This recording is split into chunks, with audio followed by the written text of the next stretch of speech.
Well, ladies and gentlemen, our next speaker is a conservative talk radio host. Seems to be an epidemic of us, doesn't it? She's television host at The Blaze and author Hands Off My Gun. Yeah, Loesch.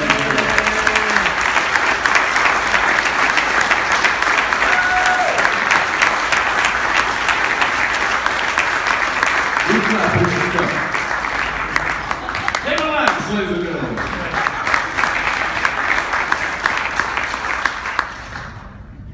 This is my first trip of me not breaking the mic. Good evening, everybody. It's so good to be here with all of you, especially for this event. And John Lott's a really good friend of mine. And I remember, I think it was the first time I got into a fight with Piers Morgan. I can't remember if you called or you emailed me. And you said, "Now, that's great. Now, this is how we really got him. This is how we get him next time." And so we just like took turns just kicking his ass, like all up and down, and Ted challenged me at the range. It was great. I love it. I mean, whenever you have ignorance meeting knowledge, ignorance is always defeated, right? Education is the antidote to ignorance. And that is what we are. We're the antidote. And that's what John does. He makes the antidote. When we have the discussion about why research matters so much, this is a particular area that really gets to me. And as Katie mentioned it before, you have all of these government groups, and you have these lobbyist groups. You have the Bloombergs, you have the Brady, you have the Soros, you have the Tides Foundation, which is still Soros. I can probably stop there because he funds the rest of them. You have all of these organizations that have very anti-Second Amendment leanings. And they're the ones who send all of this information out to media outlets. Just last week, the St. Louis Post-Dispatch, which AKA is, like just waste paper or litter box liner or whatever in Missouri. And I say this having worked there, it is a crap publication. It sucks. It's horrible, it's biased, and I was a capitalist, so I took a paycheck for them for a while trashing them online. That being said, they came out with this article. And it's from the Violence Policy Center, who I know you hate, John, with the passion of a burning thousand suns. Because they're just, they put lies in chart and graph form and they pass it off as truth. So the Violence Policy Center, I guess, had sent out one of many of their press releases. They sent it to the St. Louis Post-Dispatch, and the St. Louis Post-Dispatch about gun homicides. And the Post-Dispatch wrote this article, "Oh my gosh, you guys, gun deaths are now outpacing automobile deaths." It's really bad. And that was the article. Everybody and their brother was sending me this article. My great Aunt Betty on Facebook, who only writes in caps lock, messaged me and was like, "Dang it, is this what you're really supporting? You're like killing a lot of people." So I look at this article and it cites the CDC. And I don't know whoever wrote this at Violence Policy Center, and I don't even remember the author's name over the Post-Dispatch, some stringer. But when you actually go to the CDC and you look at the numbers, this is the exact same, it's 2013, and when you look at this, it's all online, it's all in PDF form. Over 22, they said that it was something like 33,000 a year from gun homicides. People just go around shooting people randomly. You could be at the mall, you could be at Payless Shoes, somebody gonna come in and pop you. That's how they present it. They want to make you feel terrified, like every time you go outside, "Oh my gosh, someone will kill me."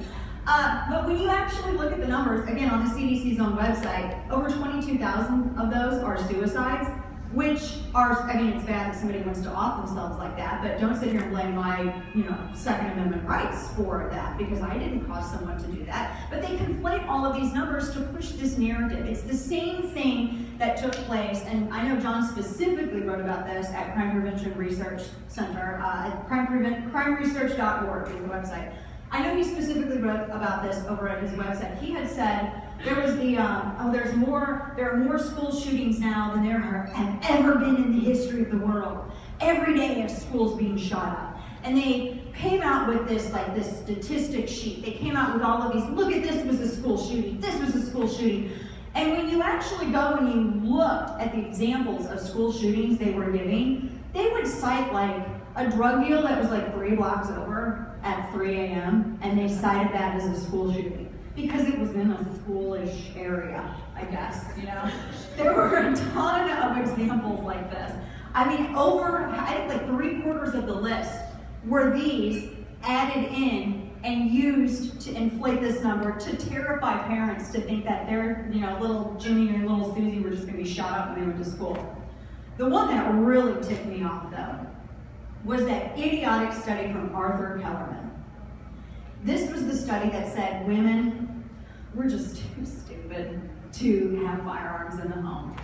Because, you know, we have to have our men open jars, so we might as well let the men handle the guns too, because if we keep a gun in our home, ladies, I think you'd agree with me, the attacker's just gonna take them from us and just shoot us.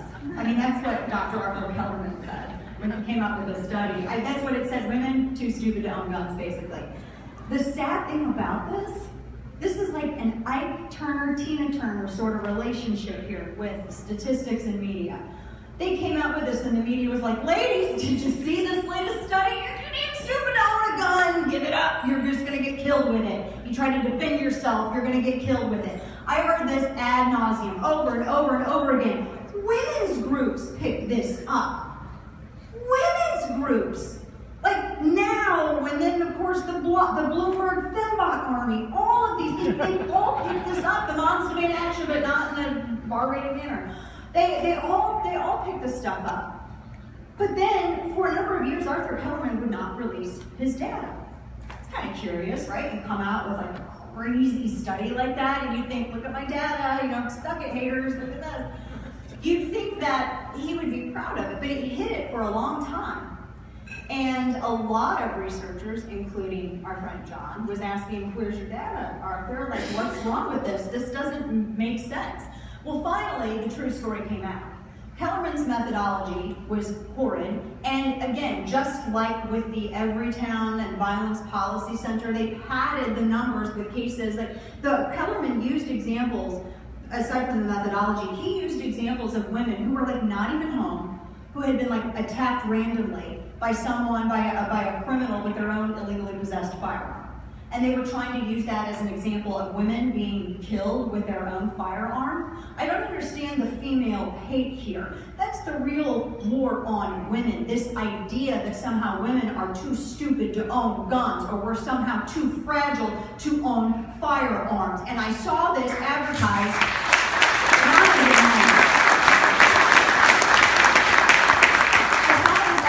just the other day on Twitter. I know Katie saw it. I know you ladies over there saw this with Everytown, talking about campus carry.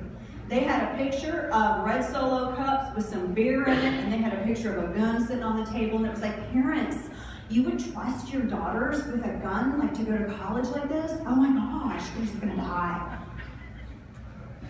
And they kept tweeting this out, this picture, like college kids are somehow stupid and dumb, and that's, well, they were basically saying, well, we just need to ban guns, because if they have guns on campus, you know, they all drink and get drunk on campus all the time, they're just gonna end up shooting themselves. Well, I mean, really, if you wanted to follow their logic, you could say, well, why don't we just ban alcohol, just for the sake of an argument? Because that seems to make more sense, right? Or if you think women are too stupid, let's see, we have a higher rate of automobile accidents, why don't we go ahead and ban women from driving cars? And actually, like in fatalities, drowning ranks higher. So let's ban women from going swimming. In fact, you know what? Let's just go ahead and adopt Saudi Arabia's Islamic jurisprudence and forget women from like women. That's what really gets me, because it is the most chauvinistic, misogynistic, female-hating thing to believe that somehow women are too incompetent to handle a firearm. They did not meet my granny. My family's from the Ozarks. And my grandmother, that's all I need to say, some people are like, oh, that's right. The woman looked like an eagle when she was mad. You know how eagles always look mad. So whenever she, like, I can't even do it, you were terrified of this woman. And I wrote about this in my book. And this is why, you know, I've always, you know, my family, we grew up hunting, and when I got into talk radio and I started doing politics, I had SEIU folks come to the door of my house, and I live in St. Louis City, and like national response time for 911 calls about 20 minutes. I'm not going to sit here and play, gamble with my life or the life of my family. No, I'll just sit on my front porch with a shotgun. Don't start none, won't be nothing. And that's kind of how we'll handle it. And everybody in law enforcement was like, you got to get your concealed carry. You got to get your handgun. So we did that. And that's when I really began to value that as my defense. And I know a lot of the Second Amendment is in terms of self-defense and hunting, just like there's a lot of women who have. But I had always been a supporter of the Second Amendment. And speaking of my grandparents and speaking of women not being able to handle their firearms and families not having the right to protect their own, I wrote about this in my book. My family, they lived literally on the side of an abandoned mine in the Ozarks, right? And this was a town where there were 301 people. And I know that because my uncle, he used to steal the sign, and he would actually, I swear I'm gonna bring this tugboat to shore, it will make sense here in a minute.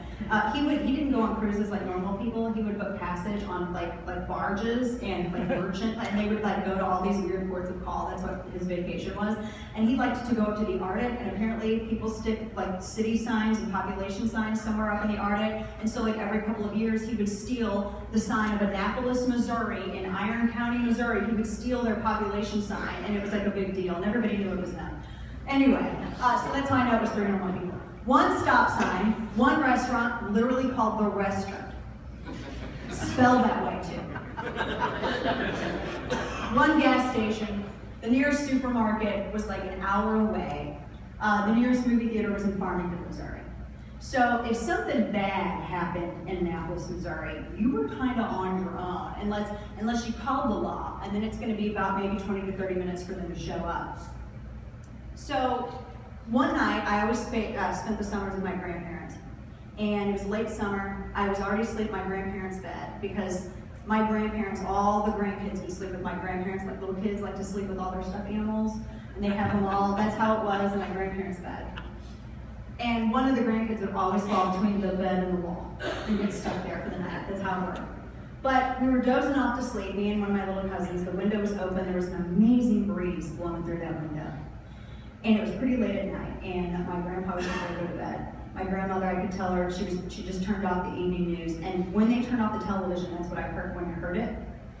It was this weird, it didn't even sound like an animal, it didn't sound like a human. It sounded like this weird wailing from in the woods. And I was listening really closely, and it got closer to the house. And I'm thinking, it's a monster. It got closer and closer to the house. Then I could hear like the smack of something on the pavement, and then I could hear the pitch of something in their gravel drive. And I got a little scared because I'm like, okay, this is the country, ain't nobody locked their doors down here. And Grandma and Grandpa didn't think they had a lock on their front door. And as I could tell it was somebody, it was some human, running up onto the front porch and burst through my grandparents' door. And I'm sitting there in the dark listening. My little cousin is still asleep. And it was my aunt. She was half naked, running through the woods because her criminal POS husband, who is a felon and still in jail, tried to kill her. He beat her within an inch of her life, tried to stab her, and when she was too fast, he went for his illegally possessed firearm because, criminals and laws, they don't really work. She was able to get out, and she ran all the way through the woods to my grandparents' house. Had she been armed, this might have been differently, and she did get armed later. Oh, we'll leave that. Oh, we'll leave that. So she was freaking out. She said, he's coming. Because this estranged husband was well known in the country. He was a thug, he was a criminal, and we knew that he would follow up on it. So my grandfather walked down the hall because he kept his gun case, not a safe, a gun case. We don't have safes in the Ozarks. We're not ashamed of our firearms. We don't hide them behind steel. We put them in handmade wood cabinets with etched glass, and they're shown off more than Grandma's china. That's how we do firearms in the Ozarks.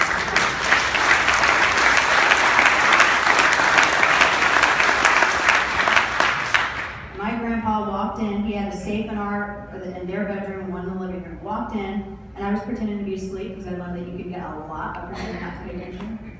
And he opened it up, and he pulled out a shotgun. I heard him rummaging around getting some shells, loaded it, cocked it, walked outside while my grandma's on the phone calling the law. And he sat on the porch swing. At this point, I'm terrified because I'm like, Uncle K is going to be coming and he's going to kill us. And he would have. He would have. Except my grandfather was sitting on that porch swing and he started rocking, and the creak of that swing and the summer breeze put me right to sleep. Now, Uncle K did come up the road, turned his headlights off. But he saw my grandfather, who was a World War II veteran and who had kicked a lot of ass on the USS Alabama. He saw him sitting on that porch swing. He knew he'd be armed, and he thought better of it. And he turned around and he ran right back home. The law showed up about 45 minutes later. Had my grandfather not been sitting on that porch, I might not be here today. That's what the Second Amendment means to me. And when all these people put out this bunk research, they're trying to make more victims, create more victims. So what you donated your money tonight, what you donated it towards, why you are here tonight supporting this organization, you are helping those who have not yet discovered they don't have to be defenseless. You are helping empower people like my aunt. You're helping empower people like me, like Brad, like Katie, like everybody else. That is what you are supporting. And if you haven't yet had a chance to support it, I highly encourage you to find John afterwards and do it. God bless you all. Thank you so much.